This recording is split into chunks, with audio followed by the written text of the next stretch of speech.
For the next 6 years, Mackendrick had nothing much to do, except take lunch and talk about deals and hope. And then in 1962, he got out of Hollywood to Africa to direct Edward G. Robinson in Sammy Going South, the story of a boy who loses his parents and struggles south through Africa to the Cape, finding himself on the way.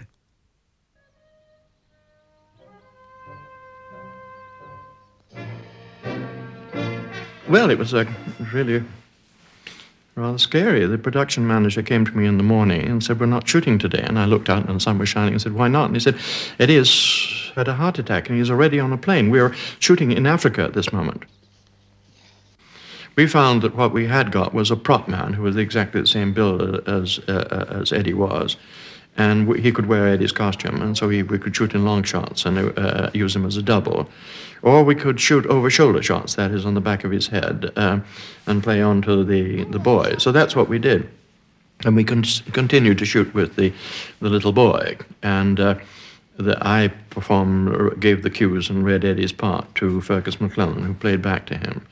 What was funny about that was later, when we got back to Britain, we were in the other situation in which, because of the problems of the boy having to go to school, we didn't have much time with him.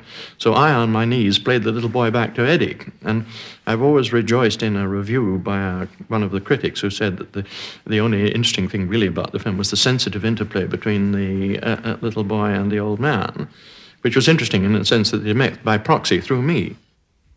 For almost 20 years, there was one project Mackendrick desperately wanted to make.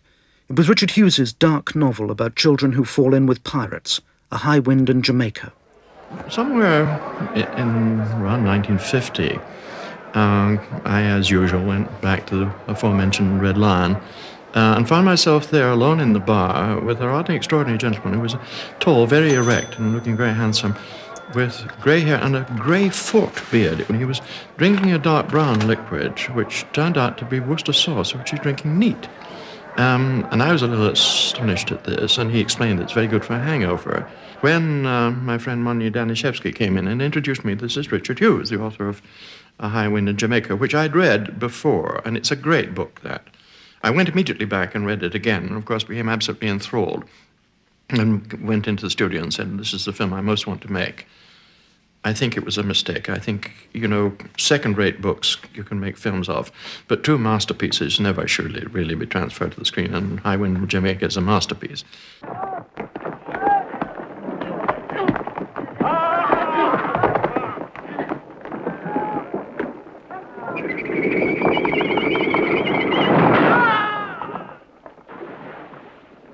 ¡Estúpido! ¡Idiota, tires algo! ¡Dámelo, dámelo!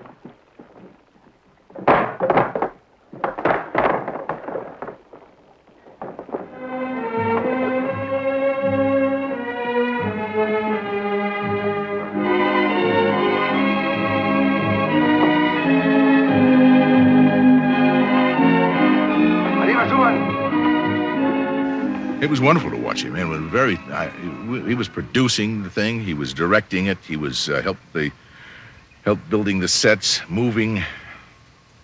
He was doing more than anybody could ask because he wanted this thing to be really good, and he wanted, he felt very responsible to it. It was something that he dreamed about, as he's told me, for 20 years, huh?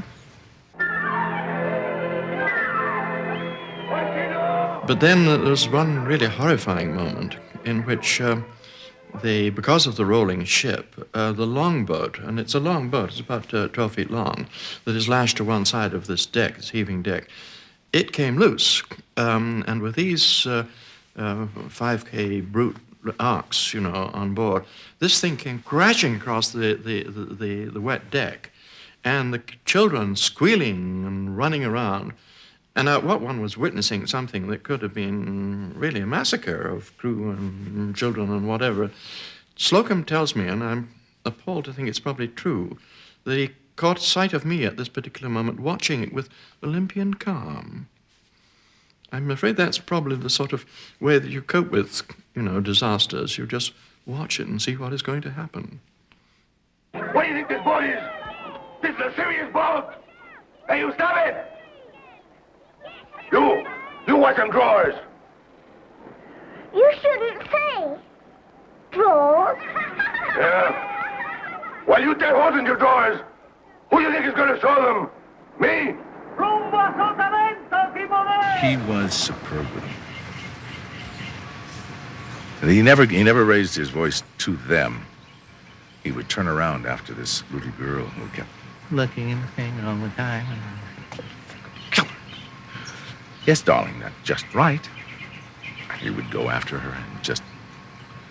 He knew how to do that. I don't know how to do that. I would lose my patience with children, but he... Well, he didn't lose his patience with anybody, but he's not a guy I understand who is very patient with a lot of people. Maybe this was his last patience experiment.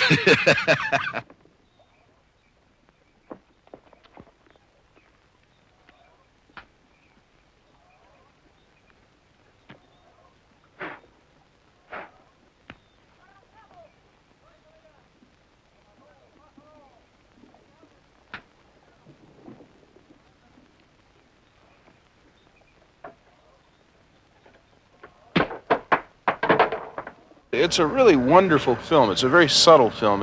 It has a wonderful sense of vitality to it. It has a wonderful, sweet kind of Caribbean flavor. The song that goes with it is very nice. And it's one of those films that, gets to you. It got to me. I can live in that film, In effect, when it finally came out, Hughes liked the film.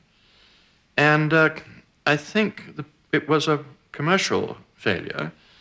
And I think the end of my association with Fox was based on some problems of a review in Time magazine again. I thought it was a good review, but it started off saying, Mackendrick has been very successful in directing little English films. Now, little must have made Zanuck's hair stand on end, because it had been very expensive because of the production problems.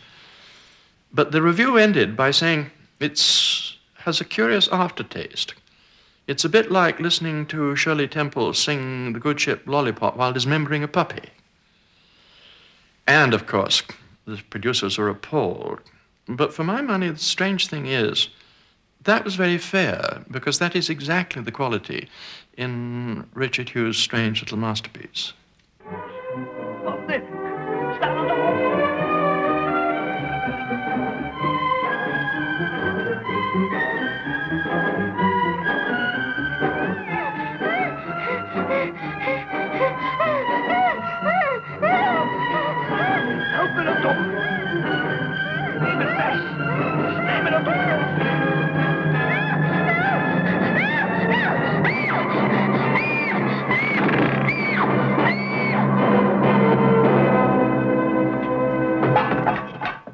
But even the greatest of movie makers still needs to eat, and so Mackendrick took on one last Hollywood assignment: Don't Make Waves. I can remember a picture that he made with Martin Ransohoff. I don't know why he took on the picture to begin with, but I always remember Sandy being on the set this day and saying to Sandy, "How's it going?" Sandy put out his tongue and went, "Ah." In other words, he was sort of throwing up. I said, "You get along all right with the producer?" Put a finger to his head as though he was going to shoot himself. I think he must have had what is indelicately known in the burlesque trade as the flop sweats. We all had it to some degree. And that's because Don't Make Waves was, unfortunately, about an essentially unlikable bunch of people. They were narcissists, they were backstabbing people, they were very superficial, greedy. There wasn't a redeeming one of them, but we were all doing our best. When you're on a sinking ship, you bail like crazy.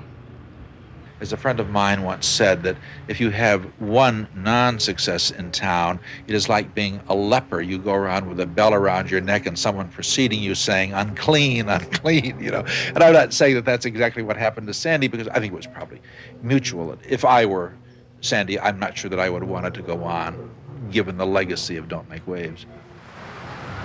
Now, when a director's career just ends in Hollywood, you won't find anybody in mourning. The director retreats to a smaller house. He scrabbles to sell ideas. He's lucky if people even return his calls. But Mackendrick's time in the wilderness did not last long, because Sandy Mackendrick simply remade his life.